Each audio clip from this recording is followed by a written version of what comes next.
Your sound is but continuing to be bad. We're gonna try something. I'm gonna pause the video here. And we're gonna try something. yeah. All right, it was the headphones, and now everybody's gonna be able to hear him. And I know I'm gonna get complaints. I couldn't hear him. I couldn't hear. I couldn't hear all the inside details of Dutch Reformed drama. So if you want the inside details of Dutch Reform drama, you'll have to go to the Breakwater event in the Netherlands. And trust me, if you can find someone who grew up in the Dutch Reformed and has any way knowledge about this and can tolerate talking about it, you'll get way more than you'd ever like to know about church fragmentation and Mm. angst. Honestly, it's one of the things I don't like to talk about, not because it's just not relevant, actually, or at least for me personally, it is. Those questions are no longer relevant. So, Okay. but anyways, I think I'm not sure. I found your channel 3, 4 years ago, I think, Okay. and then I found Cassidy's channel on Ah, YouTube. So I saw that there was something going on. Um, and then I think what happened is, so at the beginning of this year, I started a little blog, Europe at Midnight, and in was it in January or March or so? No, January. You posted a video about the meta-jellicle moment. And while I was listening to that, I realized, well, actually, there's another angle to it as well, looking at it from a European perspective. So I wrote a little post about it. But the funny thing is, when people Google metagellical, they end up on my blog. So 2 or 3 months ago, I got an email out of the blue from someone. Well, yes, we're running this Breakwater Festival, and we're interested in contacting you. So then I got on the in a Zoom call with Cassidy, and that's how that started. I think that's a connection, honestly. But uh, there it is. Look at that. Isn't that interesting? That's very so okay. So how did you find my channel? Because it's not a big channel. I honestly I don't know. But perhaps somewhere on Twitter or so. I really don't know. But obviously, some of the themes that you discuss are interesting to me. Um, but it's too long ago, so I don't remember. Yeah, yeah. Now, honestly, you make a lot of content, so I I I do. haven't kept up. Really? I can't No. imagine that. I can't, I'm insulted and conversation. No, people tell me that, Paul, I'm sorry. I haven't listened to everything. And it's like, that's a sign of health. Because I make more than anybody can listen to. Well, there are Right, some people who have listened to it. It depends a lot on what your job is. People like right. tradespeople, they're working with their hands. They have something on in the background. Yeah. They can work through it all. But if you're doing a job that you can't do everything you can. So I found the post, the metagecal moment reframed. Very interesting. It's from January 2025. Well, good for you. Because Google just usually divvies me up like medical supplements, metagenetics, and things like that. So Oh, interesting. maybe there's a Yeah. grift in my channel that I can, with my metagelical thing, I can sell supplements. I don't know. But so, okay, so you found my video and you wrote a blog about it. Well, talk about where, and it's very interesting that you have a degree from ICS, which and Toronto, and you went to a CRC church. So this whole North American Reformed thing isn't completely alien for you. And you No. grew up Dutch Reformed, and the Christian Reformed Church is not as sort of conservative as Dutch Reformed. And I grew up on the fringe of the Christian Reformed Church because my father goes there in 1960, and everything starts out very Christian Reformed. but the longer he's there, the more he's impacted by the African American context. Mm. The Christian Reformed Church has sort of its own trajectory in terms of the Reformed Journal and all the kinds of things that he's reading. So then we have the Women in Church office fight and all these things. So there's a lot that goes into that. But I'm curious about, okay, so now more into your story. You grow up Dutch Reformed, but your father has lots of books and you read. Is there a point at which you stop going to church or you change churches or maybe you get into a career track? What does that look like? Yeah. Well, no, I think I've always gone to church. Yeah, yeah. Um, Really? but somehow I've also I still remember growing up. I always felt a kind of a distance, or somehow it didn't entirely click. Um, and so when I think when I was 16 or 17 or so, I had this phase for a couple of years where I really did my best to try and fit in and do the right thing and become the right and proper reformed boy who knows everything and entirely in my head, and also trying to figure out how this conversion thing works. And of course, it doesn't work that way. Um, but I didn't really know what the alternative was. So a couple Yeah. of years later, I ended up going to Utrecht as a student studying linguistics. I didn't finish, but that's another story. But while I was there, I was part of a student society where they had the tradition to read John Calvin's Institutes, just one book per year. And so I read through the whole thing. And one of the crucial moments there was when it comes to the part where where Calvin discusses the Lord's Supper. He makes this remark about it's almost in passing, sort of. Yes, of course, we celebrate it every week, and we expect all the members to partake. Now, I grew up in a church where the Lord's Supper wasn't even celebrated 4 times a year, Wow. because there were not that many pastors. So the church that I attended at the time had a vacancy, a long-term vacancy. So it was only celebrated once a year, perhaps. And then a very small select group of people would attend, those who were truly converted, etc., etc. So my experience of that sacrament was totally different. But then I realized, well, so now I have to make a choice. Either I believe the story in this village church that I attend, or I agree with John Calvin.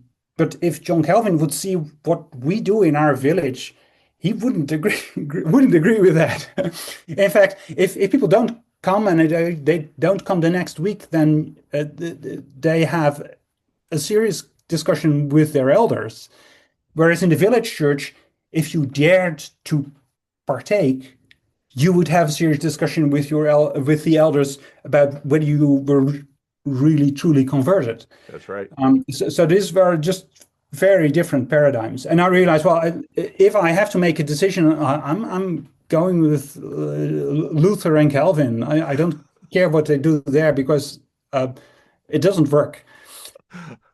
So that got me sort of out of that hyper Calvinistic kind of uh, The hyper Calvinistic tag is so funny given the story that you just laid out. How is this right. hyper if it's not at all connected with Calvin? Right. No, no, so if you end up in a situation where election destroys your sense of covenant, then the next logical step is that there is no real offer of the gospel, because you cannot tell everybody that God means that Christ is given for you, because you don't know, and you can't tell people a lie. So better not mention it. And the answer to that is, of course, just read loads of Martin Luther, who was very clear and straightforward. Um, so that helped. So after about a year or so, I had. I mean, it's funny to, in a way, or ironic to call it a conversion, but I think it was, in the sense that yes, I realized, well, this is it, and this is good, and this is what I stick with. Now, what I didn't, and but at that point, I still wanted to make um, this sort of Calvinism work for me. Yeah. So I spent a couple of years just trying to see where I could integrate it and sort of make it all work. Yeah. And after 5, 6 years, I realized I couldn't. Hmm. Now, that moment, something else had happened as well. I met my wife, we got married, we got our first 3 children. And on top of that, I also felt a call to ministry. Hmm. And after a sort of a long journey, we ended up joining Wycliffe Bible Translators and we were sent to work in England. So this is 2007. Um, Because that the and people on that island really need a translation in their original language. So, well, no, not really. But but churches in England were sending a lot of missionaries to other places, yeah. and they needed a place where they got their initial training. So in England, there was this training center where actually everybody who was sent from European countries would first go for half a year of linguistics training in England before they went to Papua New Guinea or Nigeria or places like that. So, and we were based on that center because there were a couple of other departments there as well, like the publishing department and IT support, and the training center. Now, um, what happened while we were there is that at some point, um, I at that point I already knew that I couldn't really make it all work with the Dutch Reformed theological framework, Hmm. even though we were sent from a sort of more or less Dutch Reformed church, but this Hmm. was um, but 1 year in there, and then probably also in part in response to the transition that we went through, and everything is different. So we were really uprooted, and you're trying to figure out how to live in a different country, different language, a different everything. And 1 year in or so, I realized actually it's gone. Faith just gone. Really? It was just Wow. gone. And Wow. it wasn't at a level of does God exist or not. I Yeah. mean, that wasn't a question for me. I always knew or trusted or at least hoped that he would be there, but that didn't really excite me too much. But just so the experience of you read something and those words, it's almost like they had sort of evaporated and didn't mean anything to me. Yeah. And so I realized I couldn't pray anymore. So I spent, I think, about half a year or so in this sort of desert phase. Now, that's obviously not something you write to your supporters. Sort of, thanks for supporting us. Oh, And this by the missionary that you way, send out has just lost his.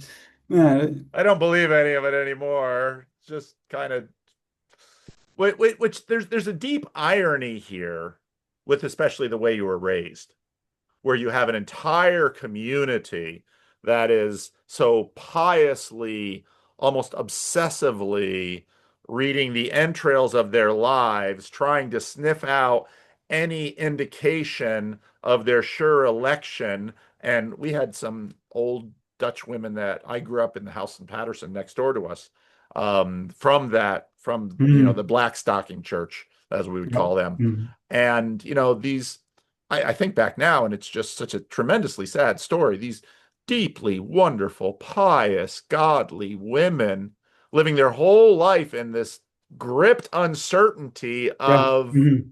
Yeah. and I remember there's a book, it was actually pretty important in Christian Reformed church history. I talked about it a few years ago. I'll have to dig the book up again. But it was a lot of the people formed in the Christian Reformed Church in the beginning of the 20th century became leaders, came out of that tradition and just Uh, found it, just reacted against it. And so they mhm. were Yeah. much more in terms of you should read about God's electing grace because that is designed to give you confidence for Mhm. Mhm. the disturbances of life, not to make you anxious that somehow you're reprobate. And so, anyway, go on. So, your Yeah. story is very interesting. Yeah. So what I ended up doing was what you do when you're in England in the middle of an area of natural beauty. You just go and wander around. In a way, I had my kind of almost a desert. And there was one particular church. So in England, you have those public footpaths. You can go anywhere and just go.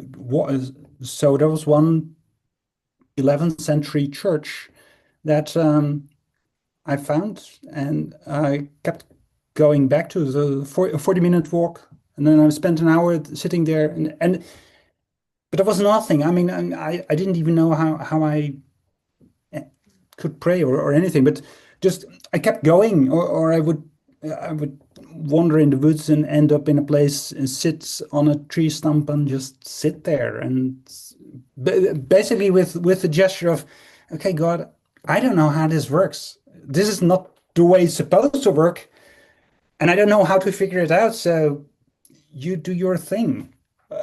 And so, what what what brought me back, or where I was found again, was that for other reasons, at some point we decided to attend the local village church, just a simple, um, I think 12th century Anglican village church, like you have all over the place there, and that right from the first time we went there, it felt like coming home. Hmm. Um, what really helped me was, I mean, sometimes I say, well, I was basically saved by the Book of Common Prayer, which again, in the Dutch Reformed context, obviously doesn't really work. So what helped me was to be able to read a prayer, because I didn't have an inner life to to create my own prayers, because there was nothing, so I couldn't pray. Mm. And so the immense grace of being given words that you can Mm. just say, Yeah. knowing that at the moment when I say these words, there are thousands all around the world who are praying these same prayers. Mm. And not just now, but actually from generation on generation, because these prayers have been around for hundreds of years, Yeah. and they have sustained the people of God. So Yeah. they're probably good enough for me. Yeah. Um, Maybe even better than what you can sort of make up on the spot. Absolutely. And the other thing that really helped me was the practice of the weekly Eucharist, Mm. because then again, it's not about me. Yeah. I mean, if you celebrate the Lord's Supper once a year or so, it becomes this big moment, and all the attention is to, oh, do I feel worthy enough, etc., etc. If you celebrate Eucharist every week, you don't have time for all of that. Yeah. But it changes the equation, because then it becomes a matter of, am I willing to stand up, walk towards the altar, kneel there, receive the Lord? Am I willing to join the circle of people who've been doing this for generations, for 1,000 years in that particular church, but longer in other churches, or a bit shorter in other churches, doesn't matter. We've been doing this so am I willing to join that group of people who are putting their trust in in God in that way. And um, that changes everything. Yeah.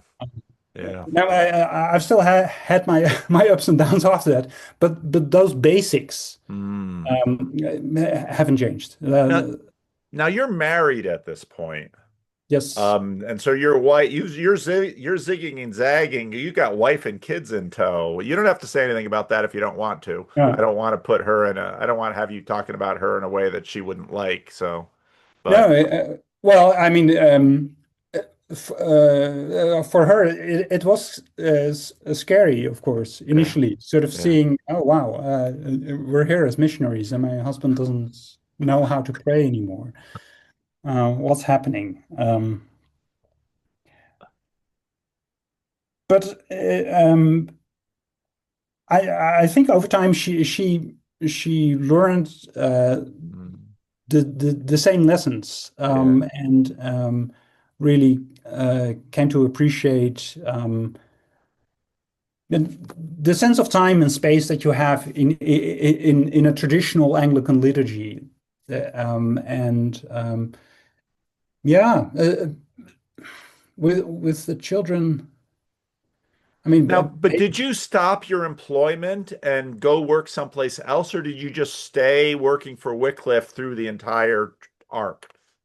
yeah. So we stayed working with Wycliffe Okay. till 2012. Okay. At some point I got in touch with someone from Toronto, and he was able to connect me with ICS, and then I Yeah. ended up doing the MA there. Why did you do that? Well, because two reasons. Initially, I hadn't finished my first the degree in linguistics, and I realized that I needed to finish something. But then by that time, I also knew that I found philosophy actually far more interesting than linguistics. Oh, But I had also come across a Bible translation problem, or something that I just kept thinking about. So at ICS, I ended up focusing on questions of hermeneutics, and questions about the interpretation of texts in general, of which translation is, of course, just one example. yeah. So in that sense, that helped me. Yeah. Did so you study at ICS. What were your impressions? Now, you have an interesting trajectory because you start out with the Netherlands Reformed. You go to England, you have this interesting passage while you're working for Wycliffe. You go to ICS, you worship with a Christian Reformed church. What do you notice about sort of these transitions from England to Toronto and the CRC? Um, well, No CRC in a way, people from watch this channel, especially not from Canada. So speak freely. yeah. No, I mean, Toronto is of course very different from England. So, certainly Yes. rural England where we live. So in that sense, even though the language is more or less the same, it's an entirely different world. And that can even be deceptive because you think you're talking about the same thing and you aren't. Um, um, the attractive thing about Toronto is that it is so very diverse. Yeah. And so from my perspective, an interest in translation and intercultural communication, of course, that was very attractive. Now, so we went to Willowdale Christian Reformed Church, Okay.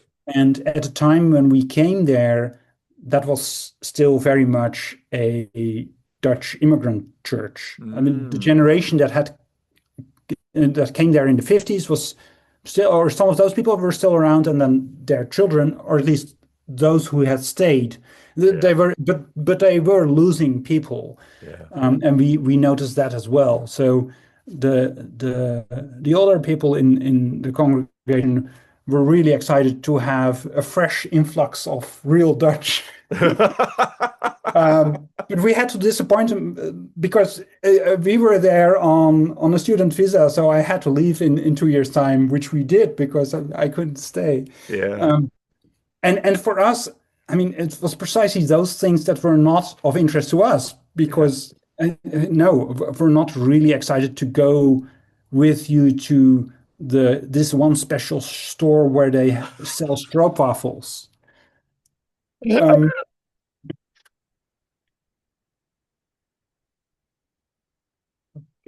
one of the interesting things though about Willowdale is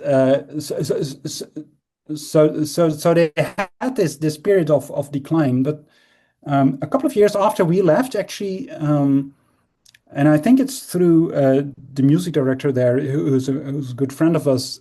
She got in touch with an Iranian couple, and this Iranian couple then started to invite friends, and I think the congregation right now is 50-50 Iranians and Wow. the rest or so. Wow. So they really turned around, Yeah. and now I know that not everybody was too excited about that, of Yeah. course, and that makes sense. Yeah.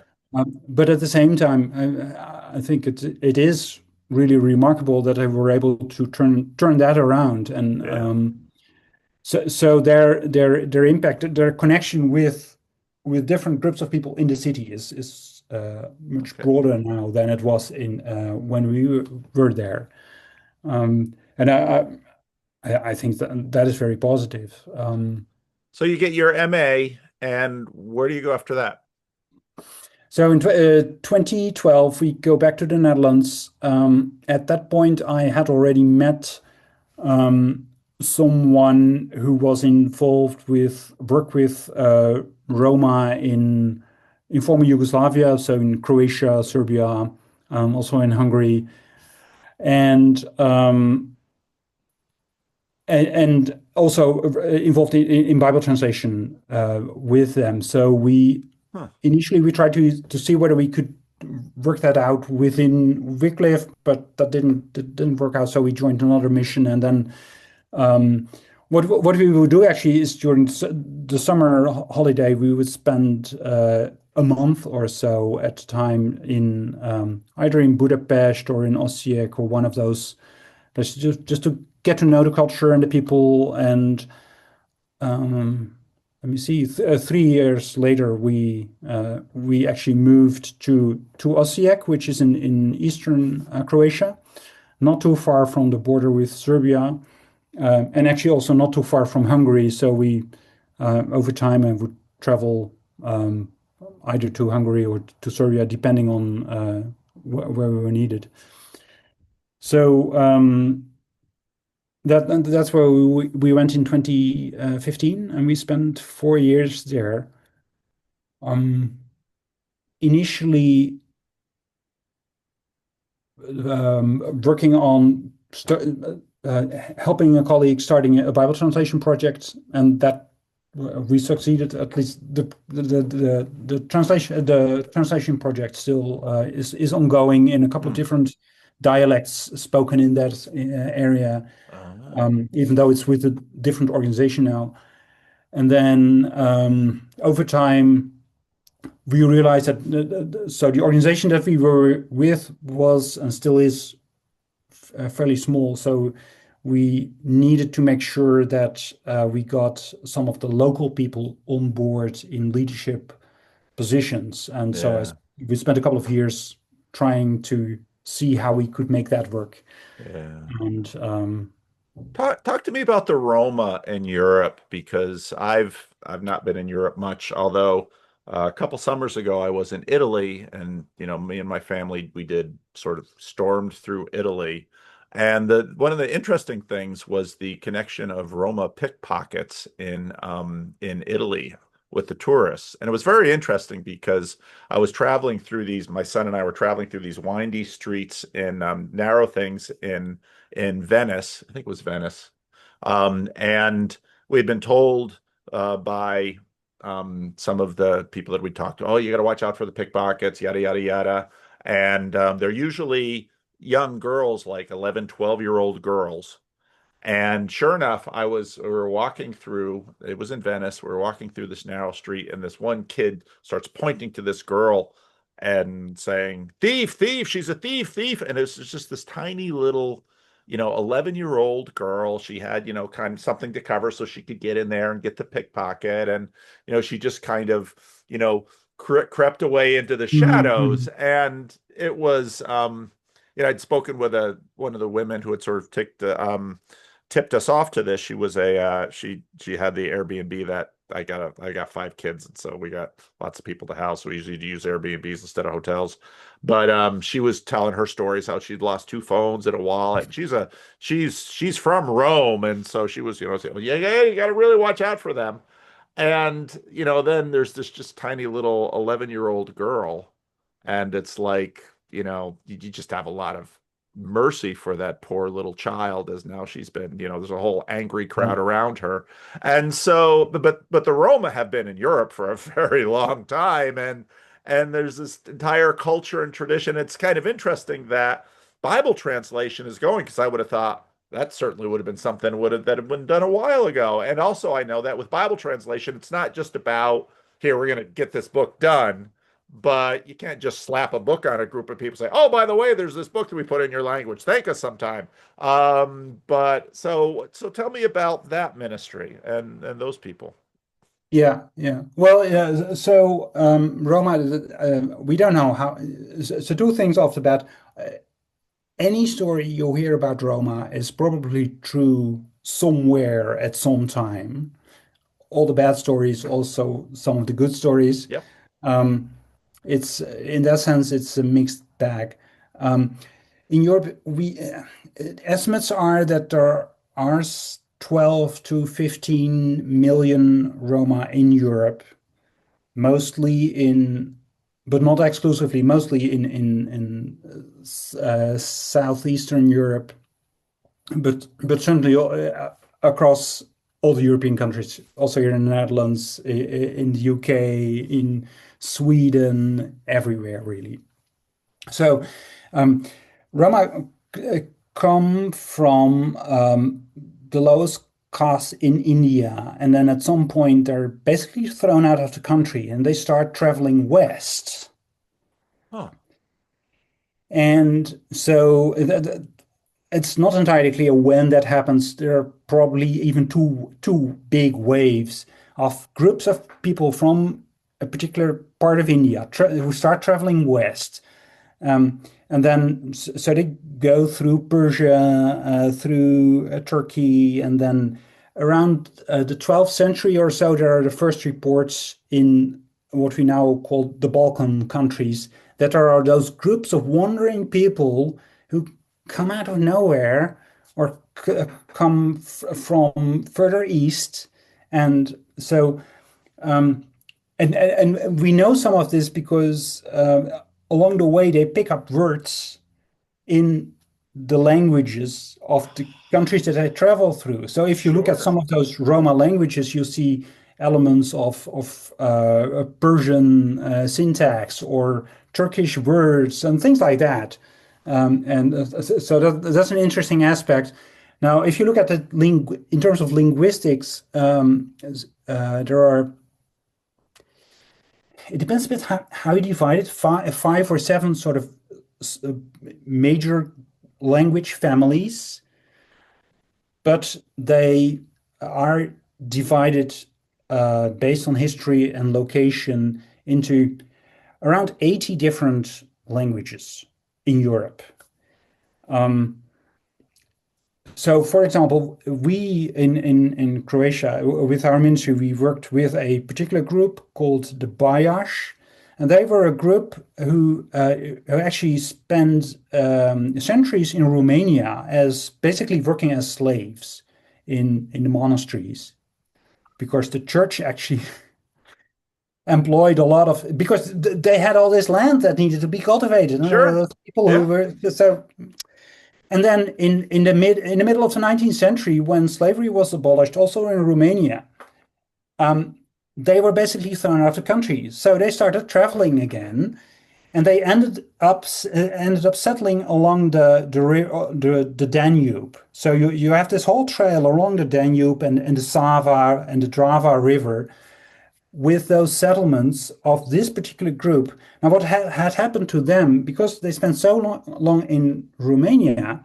they had lost their original Romani language, or most of it, and they spoke a kind of broken Old Romanian because they needed to communicate somehow with the people who were employing them or exploiting them. But then while traveling west, they had picked up other words. So there's one group of dialects spoken in Serbia, for example, and also in Croatia, had a lot of Slavic loan words. Yeah. But then as soon as you cross the border with Hungary, Hungary is an entirely different language. Yeah. So you have the same group, they know each other and they have connections, but they speak a different variety of the same language with a ton of Hungarian loanwords. So it sounds very different, even though if you look at it at the level of syntax, it's more or less the same language, which means that in a case like that, you need to produce at least two translations of more or less the same language, but using different vocabulary, because otherwise the people wouldn't understand it. Wow. And one other aspect is that going to school is a problem for a lot of Roma kids. For example, if you grow up in a family where they speak the local dialect of the Roma language at home, well, if you're 4 years old or 6 years old, whatever the age is that you go to school, you hear something completely different. And chances are you haven't heard that before. So it's difficult to make that connection. So what in a lot of those Croatian and Serbian villages, what would happen is that the teacher would put those noisy kids and they in the back of the class because they don't understand it or they don't get it wrong. And what Yeah. so before the first year is done, most of those kids drop out and they never get a chance to finish their education or Wow. even start it, which means that there are still large groups of people who are not literate, but perhaps at some point they learn how to speak the national language, but they're not automatically also literate Yeah. in the national language. So that even though we wouldn't think about Europe in the 21st century as a country as a continent where you need a lot of Bible translation, actually for those groups, for example, there is a clear need to have scripture in their own language. Wow. Now, the other side of that is that so we've worked with a couple of with two couples in particular, one in Croatia in Vukovar, who had lived through the horrors of the civil war when Yugoslavia broke up, and at the end they ended up being the people who would collect scrap metal and sell it and try and make a living that way. But in the end, the guy was got connected with the church, and he ended up actually pastoring a small Roma Pentecostal church in our area. And he and his wife are also involved with some other ministries. So things like that happen as well. And just yesterday, actually, I was talking with. So I'm still on, even though I don't work directly for the mission anymore, but I'm still on the board. So yesterday we had a board meeting with one of our workers in Serbia, and one of the interesting things that he mentioned is that in his village, in which there are actually a couple of larger Roma churches, what they actually noticed, and this was something that they didn't say, but the police noticed, is that during a time, there was a particular period when there was a revival going on in this Roma village. And a lot of people came to the Pentecostal church. And the police knew, and this is in southern Serbia, the police knew because the crime rate Went down. dropped. And all of a sudden, the people that they did catch were Serbs and not Roma. Yeah. Yeah. Yeah. So it, when it works, if it works, it has real impact. Yeah. Yeah. But sometimes you have to wait for a really long time before it happens, and that's also in a way that's also the tension. Of course, Yeah. you know that um, this message has the power to really change people at a very existential, at a radical level. Yeah. But at the same time, sometimes it takes a really long time before Yeah. it catches. And Yeah. so Wow. It's a great story. So you're doing that, but now you're back in the Netherlands. So how'd you get out of that and what did you get into? um, well, so how we got out of that is that over time, I I realized that my task was more um, at the organizational level rather than trying to get projects started.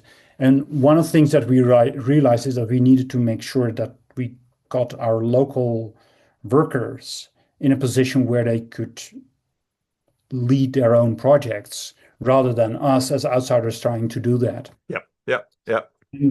And through a couple of circumstances, it worked out that this way that actually we moved away. We decided to go back to the Netherlands also because of the education of our children, Hmm. who were teenagers by this time, at least the girls. And and when we moved away, all of a sudden we saw that people started to make certain moves Yeah. and take responsibilities in a Yeah. way that we had not seen yet Yeah. while we were still there. Yeah. So Yeah. it just makes in terms of the life cycle of the organization and the Yeah. projects and the organization, it made sense for us to move away. And then when we did, that actually um, also helped the process. Now, at the same time, I'm still involved at a distance, and that is good as well. Um, but yeah, sometimes you also realize that you need to do something for a certain period. Yep. Yep. So Yep. that your role is more be a catalyst in a process in a Yep. way, and so that was it. That was fine. And actually, the same thing happened with the next project. So when we came back after uh, uh, a year or so, we ended up starting. My wife and I, we ended up starting a project mostly with international students at a university here. Oh. And so Wageningen has a big agricultural university with a very diverse group of international students who obviously come here, have no context, no connection, no network, anything. So what we ended up doing is we found a space where we rent out flex desks, just a flexible workspace, so people Oh. can sign up and come Yep. here and do their work Yep. for a day, and some people return and some people don't, and that's all fine. However, what happens is one of the things that we did right from the beginning is that we would have lunch together, and Oh. that's the moment when people start talking about life and Yeah. things. So Yeah. we didn't, in a way, we didn't even have to do that much, but Yeah. we got so many stories from people Yeah. a number of people that we were able to walk with through Yeah. some pretty difficult situations. Yep.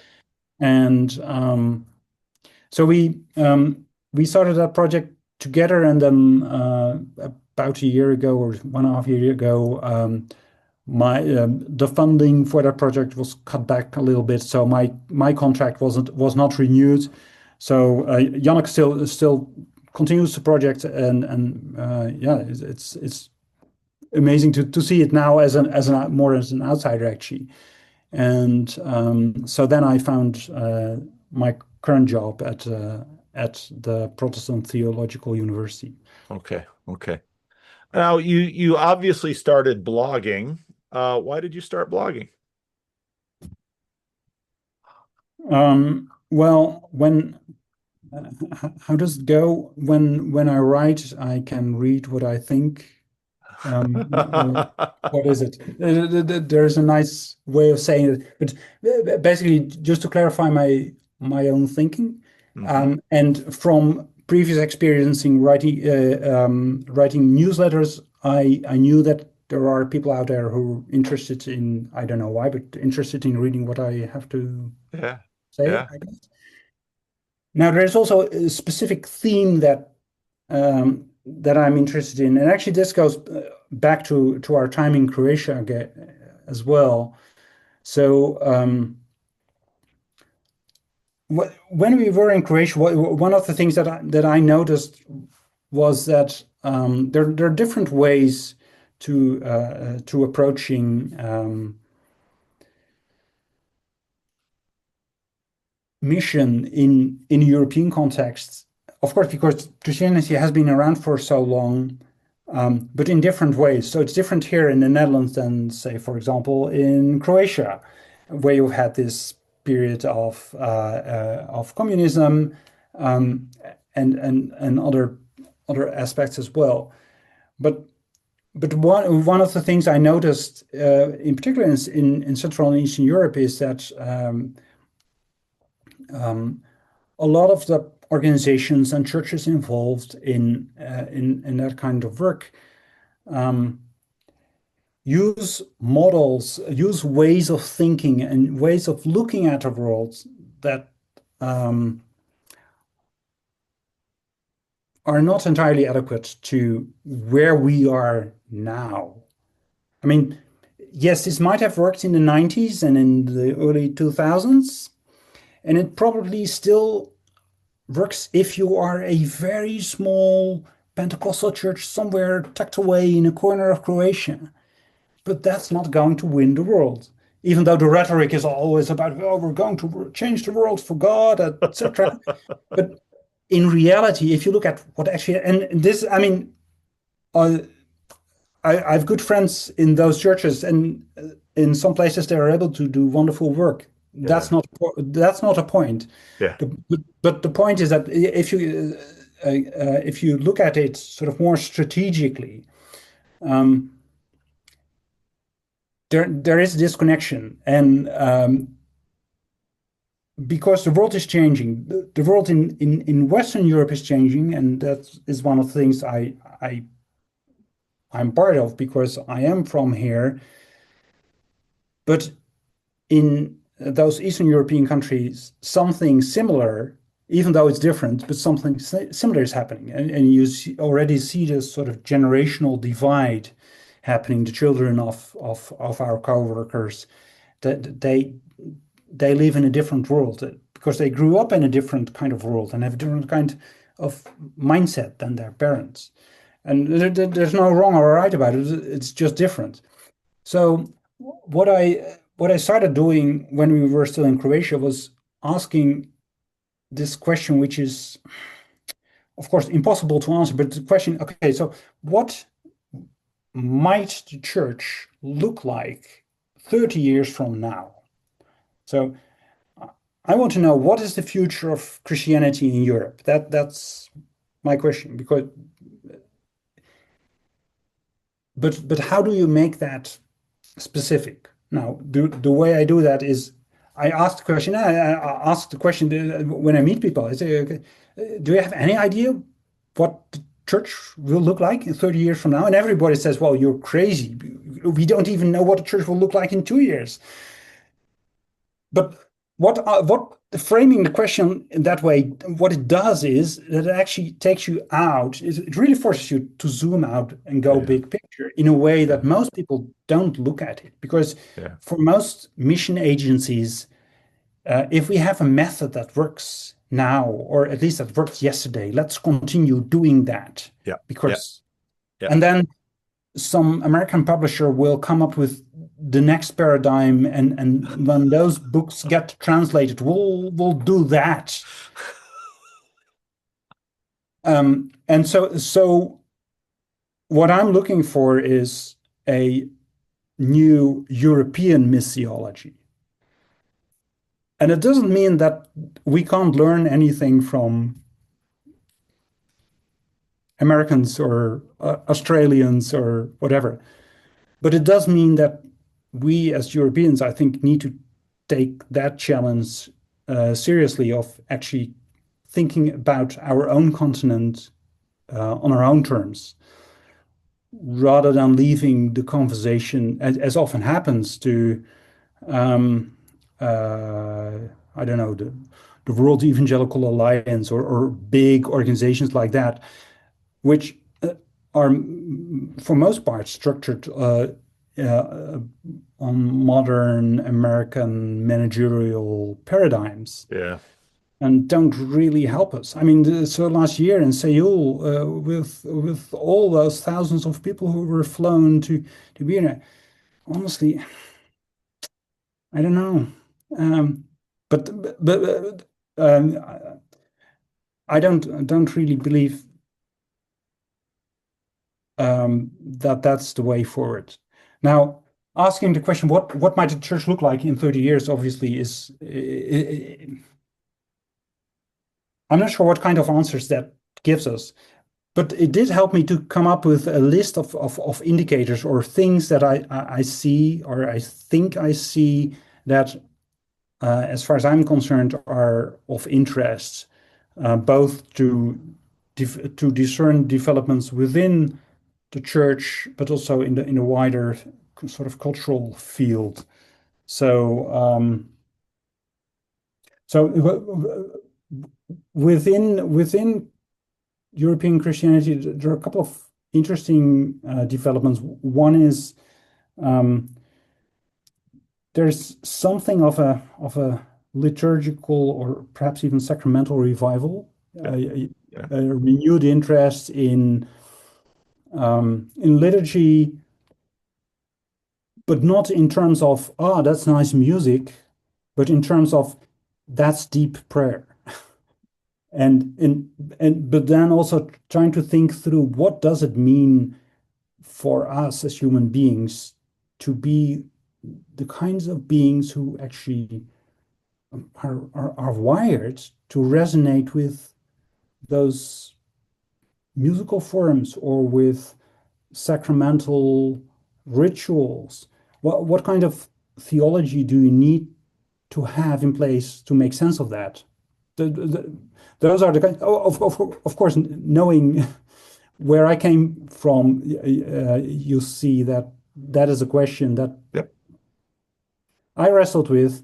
And I think I, I'm still looking for a way to take what I learned there or discovered there and to apply that in a missional context. So Mm. rather than focusing on mission as, okay, can we find the lowest common denominator and make something that's really Yeah. approachable and attractive?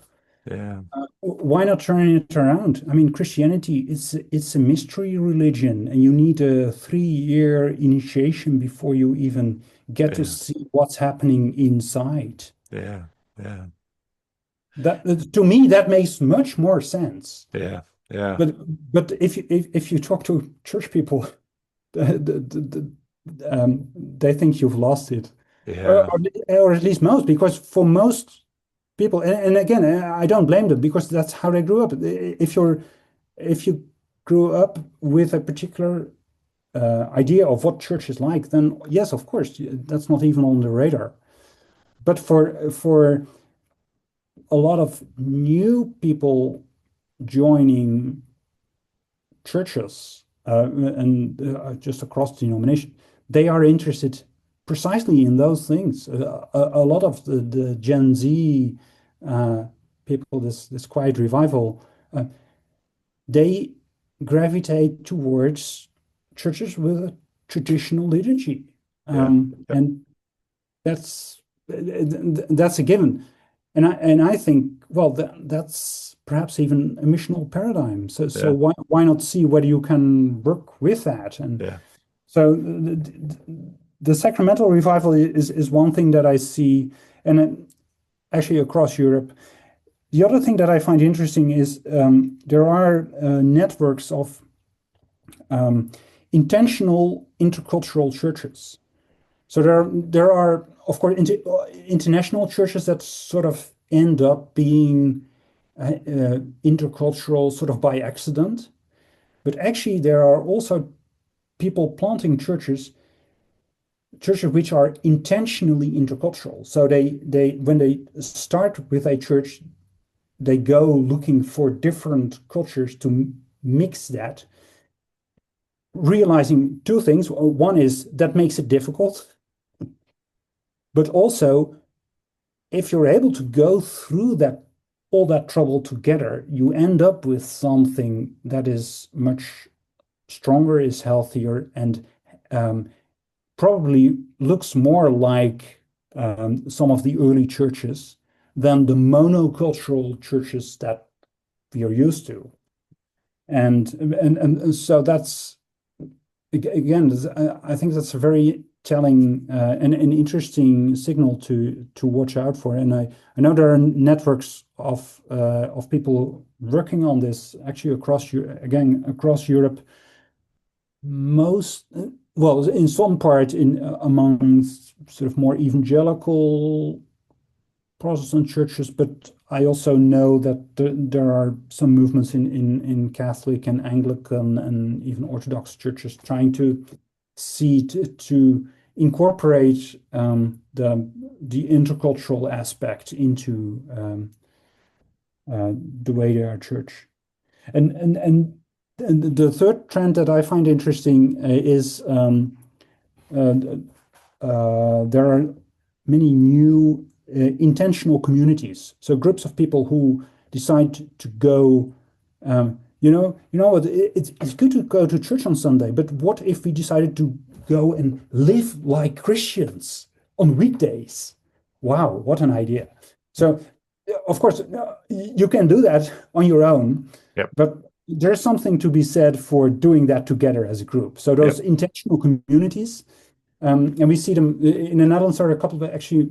One of my daughters is part of one of those groups, so I know some of the inside stories to that as well. Yep. In Sometimes it's monasteries that are where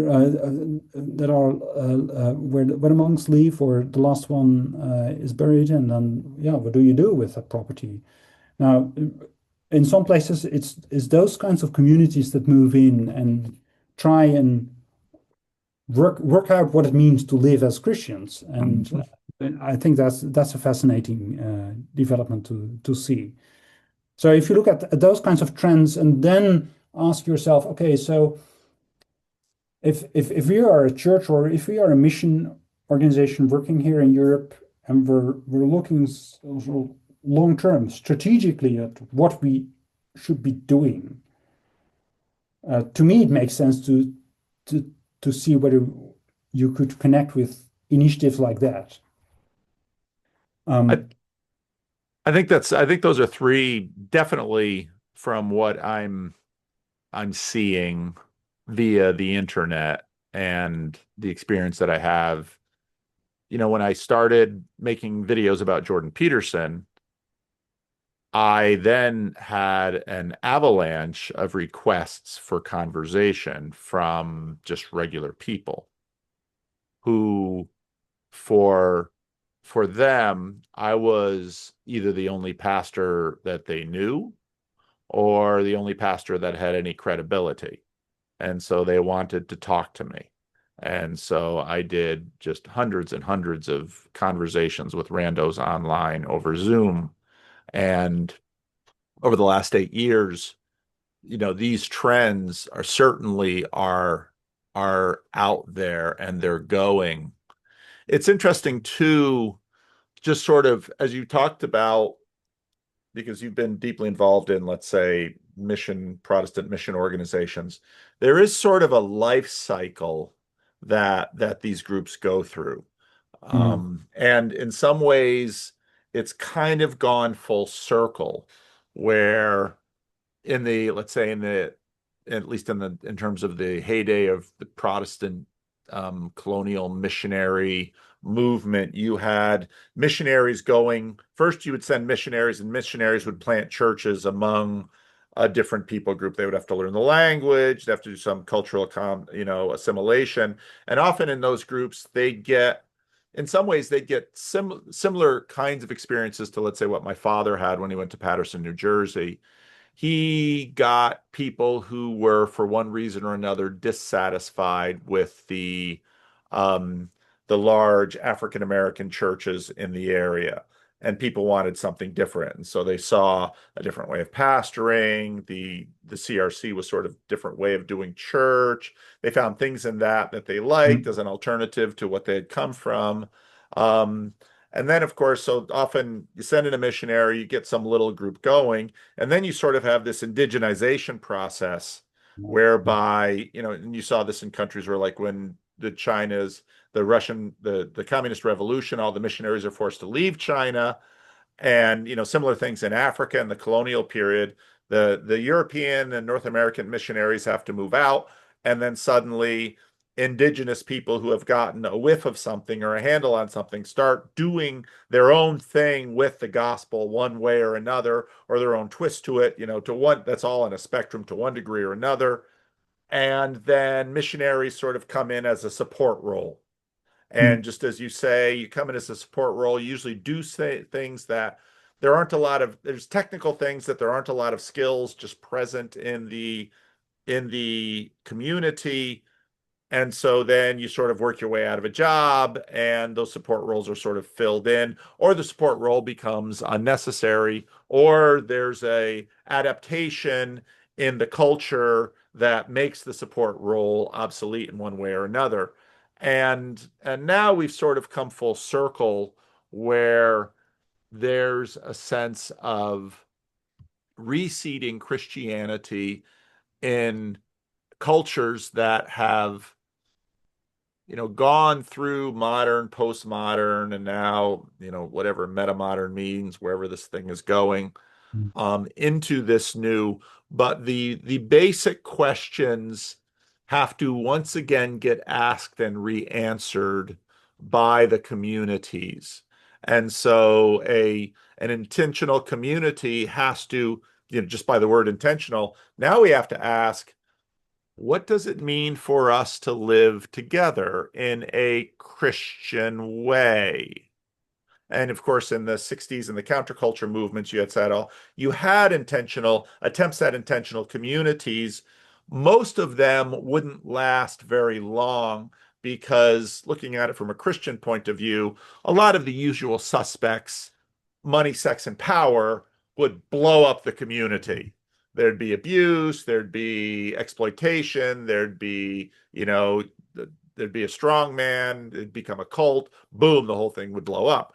How to establish a sustainable community seems to have a deep connection with how to establish a Christian community, which should be a clue about this dead end that culturally people sort of feel themselves in, and which gives them this indication of, you might have. So recently, a man named Jordan Hall became a Christian, and Jordan had, in his younger life, sort of became dot-com wealthy. He was into video compression, and then starts sort of climbing the status ladders in American techno circles. And you get to the top and you realize that, oh, these people who are captains of industry and supposedly guiding lights of our culture, they're a mess. And that's really a problem because everybody sort of underneath is sort of hoping that, well, someone on top knows what they're doing. And then you get on top and you realize they don't know what they're doing. We're in a ship of fools, and this thing's gonna run aground. And so then people go looking for spiritual answers because that's sort of at the bottom of the stack.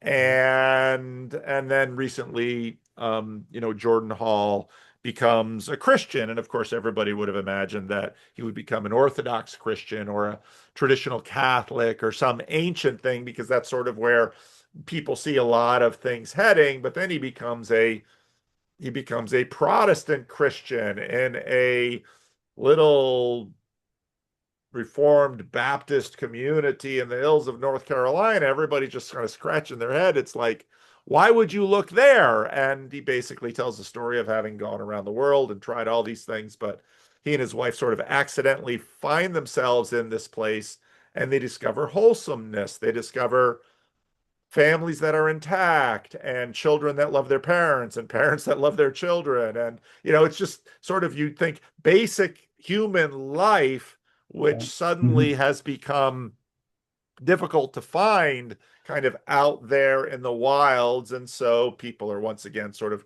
gravitating back to church and figuring out, you know, my family's going to be an intentional Christian community, or maybe we're going to do this on a larger scale. And so yeah, no, it's very much tracking, and people sort of having tried in the seeker movement the sort of the seeker birds of a feather, the mono church thing. Let's take a group of culturally similar people, same demographic cohort, because it's easier to sort of include people in that. And so, you sort of do the opposite and say we're going to try the church that's not based around one monoculture and a whole group of assumptions, and then find out in that way, sort of figure out, well, what look for sort of the Christian thread in the midst of all the cultural peculiarities, because in that process, we're going to discern something about the gospel and the church and the Christian life. So, no, I'm not surprised by anything you're discovering. Because I think it's so interesting because, I just chuckled when you said wait for the next American publisher to get the new paradigm and for the books to be translated. I just thought, don't do that. That's the worst thing you could possibly do. Yeah. Well, but it happened, of course, a lot, and it still happens. But certainly in Croatia, one of the things that we saw, of course, Croatia, it's difficult to be a Protestant in Croatia, uh, and and so after the Croatia became an independent country, of course, those groups of people who were there and who have all, been there for a long time, um, they found their way to American donors, and there were plenty of American churches who were more than willing to.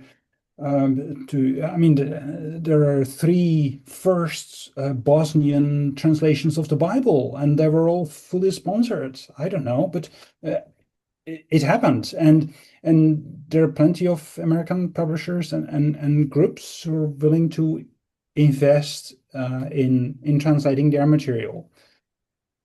Um, but I also felt there, certainly for the next generation, a kind of a backlash or a feeling of, well, we're tired of Americans coming in telling us how to do stuff. Yeah, Because basically we've been around for 2000 years here, and we're okay figuring it out. We yeah, don't we don't need it in that sense. yeah.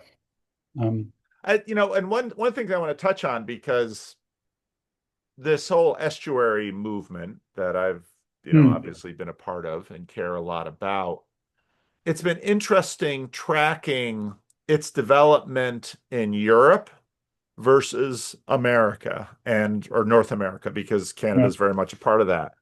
Because one of the things that we noticed fairly quickly is that things are just easier in North America. There's more money sloshing around. Part of it's because of my own network of Christian Reformed churches. If we decide to do an event, if it's in the neighborhood of a Christian Reformed church, I can leverage my connections and we can get a facility to hold a one-time event in. We can find rooms to hold estuary meetings in. When we do events, when you do estuary events, conferences in North America, it just goes. yeah, And it's interesting because in Germany, an estuary group started just very organically. mm, And but we've just discovered that everything just seems harder to get going in Europe for some reason.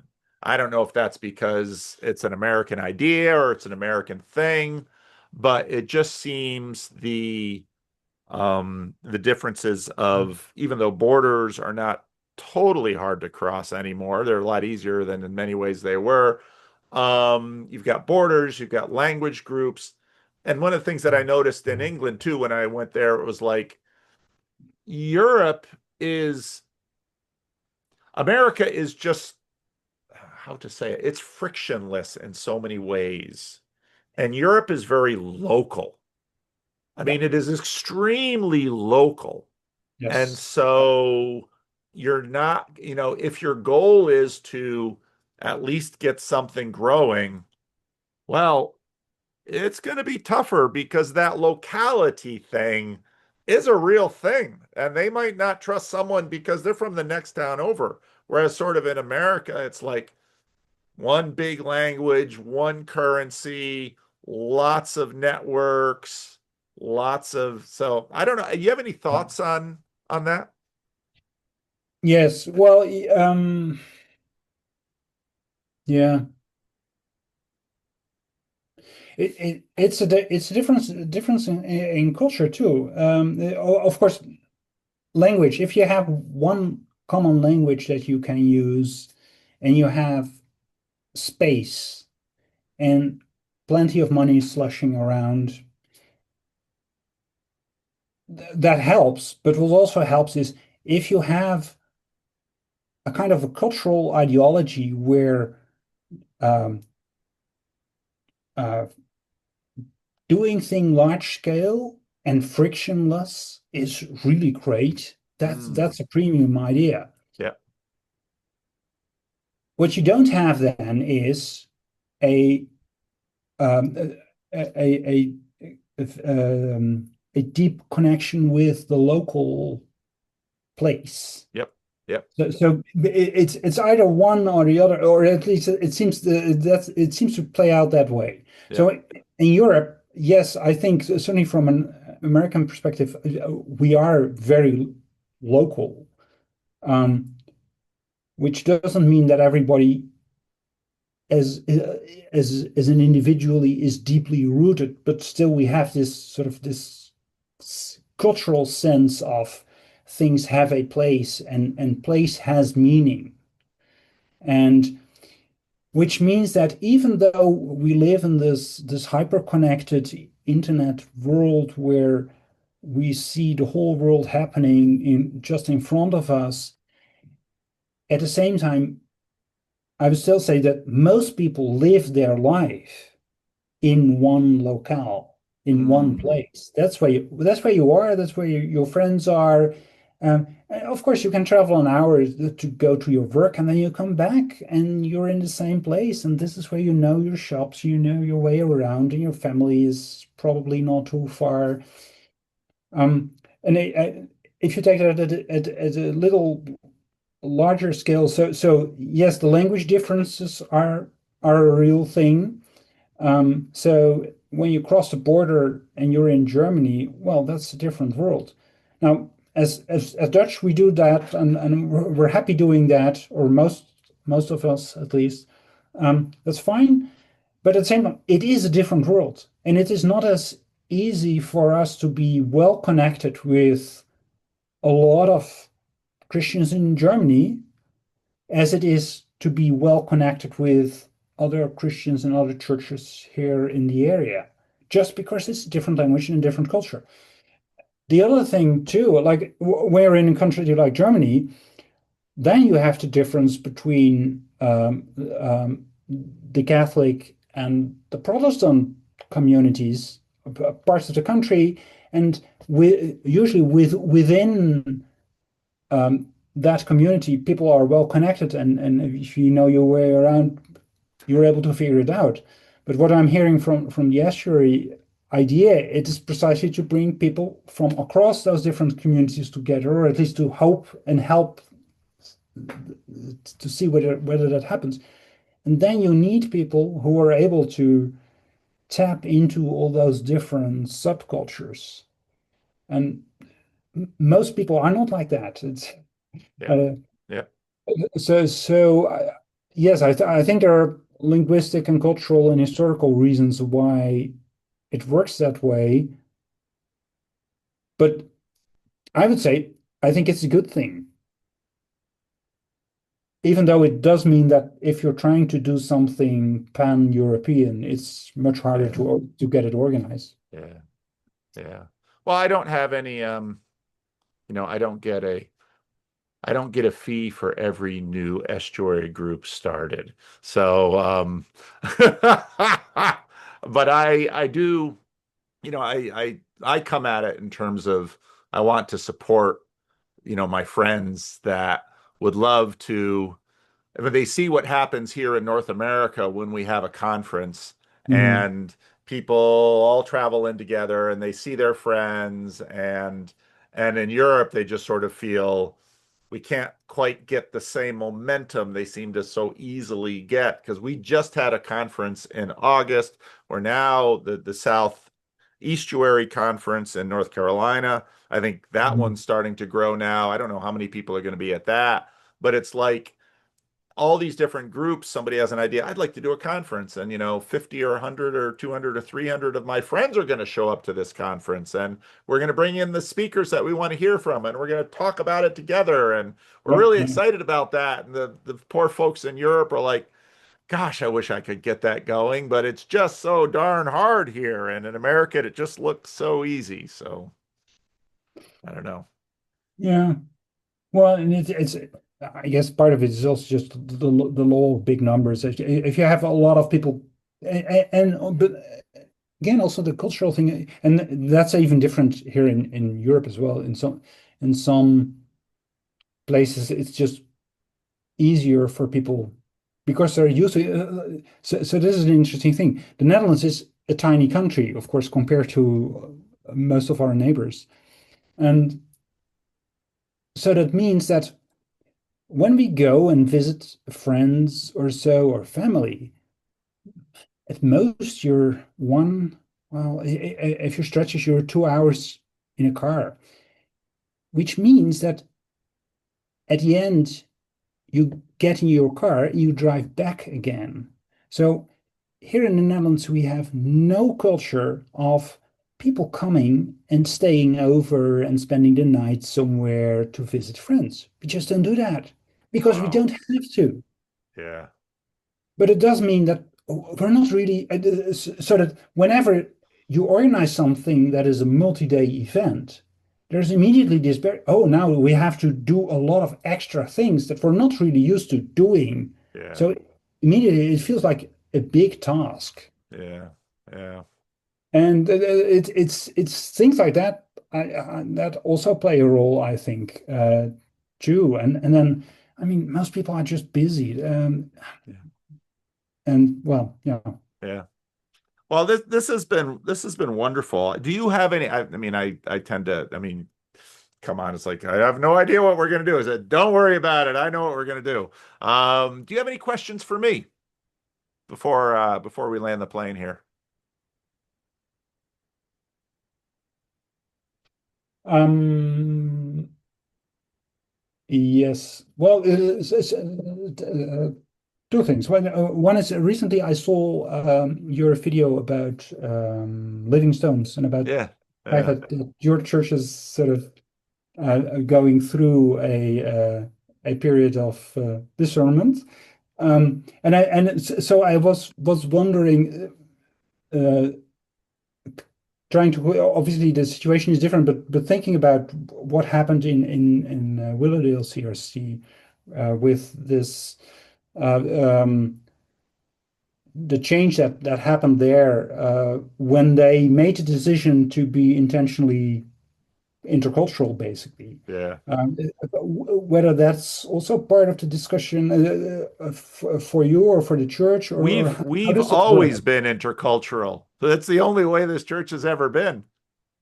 Right. Okay. And so now I think the question is going to be to what degree will this, I think will I think to the degree that we have runway, we're probably going to lean into the fruit that we have from estuary. Yeah. Um, Hmm. and we are continuing to pick up people locally and regionally who are interested in estuary, some of whom then come and stay for worship and Hmm. become Yeah. interested in Christianity and membership. But as you noted earlier, unlike a lot of American missiological programs, this is slow work. Yeah. And a lot of American mission programs sort of assumed all of this, what had been all of this, let's say, Christ hauntedness in the culture. Tim Keller used to talk about the fact that so many American church programs, you have sort of these dormant Christians that you sort of have to activate.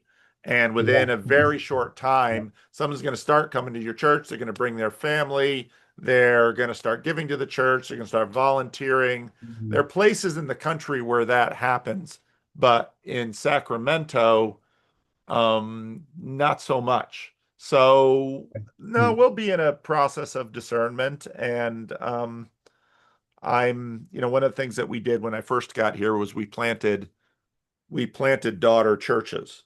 And so we are part of a team, and in some ways churches can sometimes age like people age, but Mhm. we've had when I made that after I made that video, we've had some very generous monetary contributions by people to help lengthen that runway. Mhm. And we've got some other ideas. And so I think, if we can figure out, because the real crisis is my retirement that's looming like 4 years from now. Um, and if the church, because the church would have a difficult time just calling another minister the way they called me. Mhm.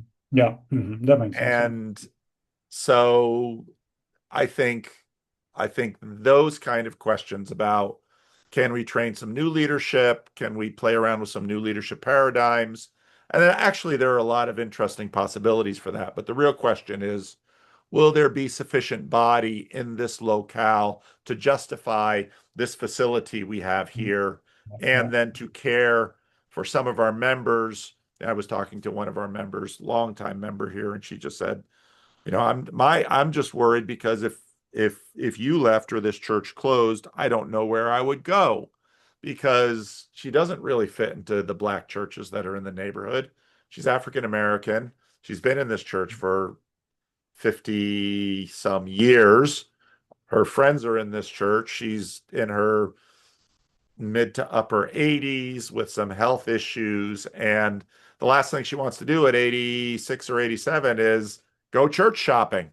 Yeah. Of course. Yeah. Yeah. So I'm her pastor. This is her church. She wants her community to endure. So and we've been dealing with that for a lot longer time. So I'm more curious about, sort of with the death of a certain paradigm for ministry, there's now new openness for other paradigms Mhm. of Yeah. ministry. And probably we can begin to play around a little bit more with liturgy. Because there are things, unlike the church plants that we planted that sort of start fresh, a lot of them very much, some of the churches started with sort of a seeker paradigm, and they've all gone into a much more conscious liturgical paradigm. As you've seen, Yeah. they Yeah. sort of transition naturally into that, in terms of they're seeing that's where the fruit is coming. That's what people with Christian questions are coming into. We've also seen some fruit in some of those churches with respect to estuary, where they've started an estuary group, which attracted people who are not ready to really engage with liturgy or some of those aspects, but we're just sort of in the questioning exploration Mhm. phase. And in that sort of estuary space, the church gained some credibility with the people, so that they were ready to have other conversations that were more specifically inside the church about, why do we worship? What is prayer? Mhm. Why do we gather? Why do we give money sacrificially? Why do I mean all of those Christian questions, but they had to Yeah. start in sort of an estuary space. Yeah. And so Yeah. Yeah. there's a lot going on. And I just, I wanted to because of the uniqueness of both Living Stones and myself. We have this facility which is currently oversized for what our little congregation Mm. needs, but in many ways, kind of ideal. We have all these little classrooms which are sort of ideal for breakout rooms, which would mean that we could do estuary events here. Mm. Yeah. And whereas we sort of have estuary events that travel around the country and just sort of pop up because a little group wants to do them, we could do them on a more regular basis, which I think also for me would say that would be an interesting paradigm again. Whereas a Chicago group does it once every 3 years, North Carolina does it once every 3 years. What if we were doing estuary programs every month or every 2 months in a space? What kind of interest and engagement and development would we see from the larger population in Sacramento? What would that do in terms of conversation and Christian exploration? And because I mean, this whole estuary thing has been an experiment. Having larger sustained estuary events in one locale, I think would yield different fruit from the kinds of fruit that we're seeing with what we're doing in different places. So Yeah. I've Makes just sense. got tons of questions like that. And Yeah. in some ways, I'm in a place where we can run experiments. Why not? Maybe it all fails. That's okay. Because here we don't really have a lot to lose. So why Yeah. not? And in many ways, the whole YouTube ministry came out of that because it's like, why don't I spend time talking to randos on the internet? I don't have a lot of Sacramento randos knocking on my door. I'll take them. I'll take whoever volunteers themselves. So that's kind of where that's gone. It's very interesting and to yeah, and I think there's something really precious about this the idea of creating a space where conversations can happen. And so yes, if you can find a way to facilitate that and to do that more and do more of that, regardless of whether the experiment succeeds or not, I think it's always good. Yeah. Yeah. And there's a lot of question as to what exactly is the experiment for. And in many ways, a lot of it's just friendship, helping people make friends. Because part of the downside, I think, of the frictionless America, you don't have a friendship without friction. It's in the friction that the Mhm. real Yeah. work of friendship, and same with the church, same with intentional community, it's actually in the friction that you find the fruit. I mean, it's like pruning. You if you leave a vine or a fruit tree unpruned, it doesn't produce much fruit. You go in there with a clipper and you start pruning, well, that thing starts producing. I mean, Yeah. Jesus says it. Can't be too far off. Right. Yeah. Well, thank you. That was great. Thank you for the time. I enjoyed this. Yeah, I enjoyed it too. And I don't know when your event will take place. I know that they're always trying to figure out again, because here in North America, if I can use this church building. It's just there's one of the things done, and one of the big challenges in Europe has been finding good facilities and settings at a Yeah. reasonable Mhm. price so that people without necessarily a lot of money can come and spend a few days. And so, Mhm. no, this has been wonderful. Thank you. So, yeah, and it could be. I mean, I'm sure I'll get to Europe again, Lord willing, and then maybe I'll be really excited to see you know how you experience estuary, what you think of it, and because it is something that's hard to describe, but is best sort of experienced. So, Well, let's keep in touch. all right, we will. So thank you very much, and thank you for your time. Thank you. Take care. Bye-bye. Right.